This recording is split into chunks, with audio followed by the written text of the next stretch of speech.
तो हेलो दोस्तों, नमस्कार। आप सभी का हमारे यूट्यूब चैनल पर स्वागत है। यदि आप लोग क्लास 12 बायोलॉजी स्टूडेंट है और 29 फरवरी को एग्जाम देने वाले, तो एग्जाम से पहले आप इस क्वेश्चन को जरूर तैयार कर लीजिए। यदि आप लोगों ने अभी तक तैयार नहीं किया है और यदि आप लोग पहले से तैयार कर चुके तो रिवाइज जरूर कर लीजिए। तो क्वेश्चन आपका होता है कि मनुष्य में मादा जनतंत्र का सचित्र वर्णन कीजिए। तो हम लोग यहाँ पर आपको चित्र भी बताएंगे कि किस प्रकार से आपको अपनी बोर्ड परीक्षा में बनाना है और साथ ही में उसके बारे में संपूर्ण जानकारी भी आपको देंगे कि आपको कितना आपकी बोर्ड परीक्षा कॉपी में लिखना है ताकि आपको पूरे पूरे मार्क्स मिले। तो इससे आप लोग समझ गए होंगे। तो जल्दी से वीडियो को आप लोग लाइक कर दो, चैनल को सब्सक्राइब कर दो। फिर हम लोग वीडियो को स्टार्ट करते हैं और मनुष्य में मादा जनतंत्र का सचित्र वर्णन देखना शुरू कर देते हैं। तो यहाँ पर आप लोग बताओगे कि मादा जनतंत्र को हम लोग निम्नलिखित 3 भागों में बांटते हैं। इस प्रकार से आपको समझना है कि जो मादा जनतंत्र होता है, जैसा कि मैंने आपको नर जनतंत्र में भी बताया था कि नर जनतंत्र को भी हम लोगों ने 3 भागों में बांटा था। सबसे पहला भाग था आपका मुख्य जनन अंग। मुख्य जनन अंग में हम लोग मुख्य अंगों के बारे में समझेंगे। दूसरा पार्ट था आपका सहायक जनन अंग और सहायक अंग, और तीसरा पार्ट था आपका सहायक ग्रंथियां। पहला पार्ट क्या था आपका मुख्य जनन अंग। तो मुख्य जनन अंग जो मादा होती है, मादा में जो मुख्य जनन अंग होता है आपका होता है या मादा का प्राथमिक लैंगिक अंग है। कौन सा? अंडाशय। तो अंडाशय जो होता है वह मुख्य जनन अंग होता है। तो इसमें आपको बताएंगे आप लोग कि यह मादा का प्राथमिक लैंगिक अंग है। जो मादा यानी कि युग्मक, जो मादा युग्मक यानी कि अंड का निर्माण व स्टेरॉइड हार्मोन का उत्पादन करता है। यानी कि जो अंडाशय होता है यह मादा का मुख्य जनन अंग होता है और यह मादा का प्राथमिक लैंगिक अंग है। जो मादा युग्मक या फिर आप बोल सकते हो अंड का निर्माण व स्टेरॉइड हार्मोन का उत्पादन करता है। उदर के नीचे दोनों ओर एक एक अंडाशय एक जोड़ी होते हैं। यानी कि उदर के नीचे दोनों ओर आपका एक एक अंडाशय होता है, एक जोड़ी होता है। इस प्रकार से आपको समझ लेना है। आगे आप बता सकते हैं कि प्रत्येक अंडाशय जो आपका होता है 2 से 4 सेंटीमीटर लंबी और 1.5 सेंटीमीटर चौड़ी तथा लगभग 1 सेंटीमीटर मोटी बादाम के आकार की संरचना होती है। यानी कि इसमें जो अंडाशय होता है वो आपका 2 से 4 सेंटीमीटर लंबी होती है, 1.5 सेंटीमीटर चौड़ी होती है तथा लगभग 1 सेंटीमीटर मोटी बादाम के आकार की संरचना होती है इसमें। यानी कि मादा जनतंत्र में जो मुख्य अंग होता है अंडाशय, उसके बारे में हम लोग समझ रहे हैं। आगे हम बताएंगे कि यह सूढ़ी भित्ति से लिगामेंट द्वारा उदरीय गुहा में लटके होते हैं। तो ये आपका हो गया मुख्य जनन अंग। तो मादा में मुख्य जनन अंग कौन सा है? आपका अंडाशय है और अंडाशय के बारे में संपूर्ण जानकारी प्राप्त कर ली है।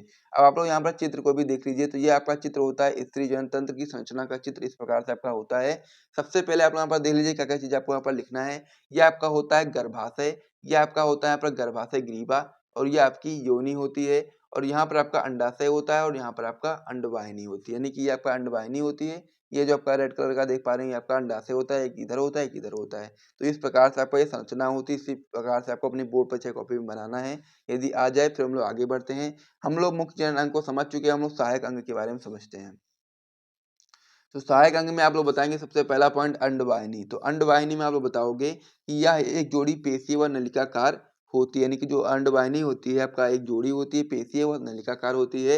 यह अंडाशय से गर्भाशय तक इसकी गुहा गुहा जो होती है वो पश्चमाभी एपिथेलियम से स्तरित होती है। और प्रत्येक अंडवाहिनी में आपके 3 भाग होते हैं। पहला भाग होता है कीपक, दूसरा होता है तुम्बिका और तीसरा होता है संकीर्ण पथ। तो ये अंडवाहिनी के बारे में भी जानकारी आपने प्राप्त कर ली। सहायक जनन अंग का पहला अंग ये आपका होता है।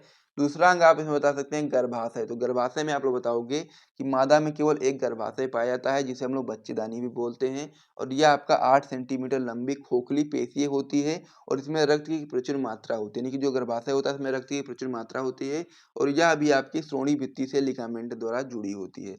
तो इस प्रकार से सहायक जनन अंग में 2 अंगों के बारे में समझ लिया है। अब हम इसमें तीसरा अंग देखने वाले हैं।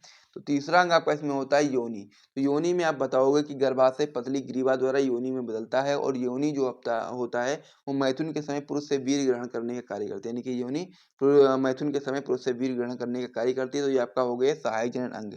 पहला मैंने आपका क्या बताया था? मुख्य जनन अंग, और फिर हमने सहायक अंग के बारे में समझा।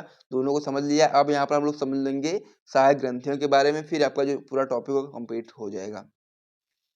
तो सहायक ग्रंथियां में आप लोग बताओगे पहली ग्रंथि होगी आपकी बार्थोलिन ग्रंथि। तो इसमें बार्थोलिन ग्रंथियां में आप लोग बताओगे कि ये एक जोड़ी होती है। यानी कि जो बार्थोलिन ग्रंथियां होती हैं ये आपकी एक जोड़ी होती हैं जो मलाशय व प्रगाढ़ के बीच स्थित होती हैं और ये चिपचिपा द्रव्य स्रावित करती हैं जो मैथुन में सहायक होती है। ठीक है।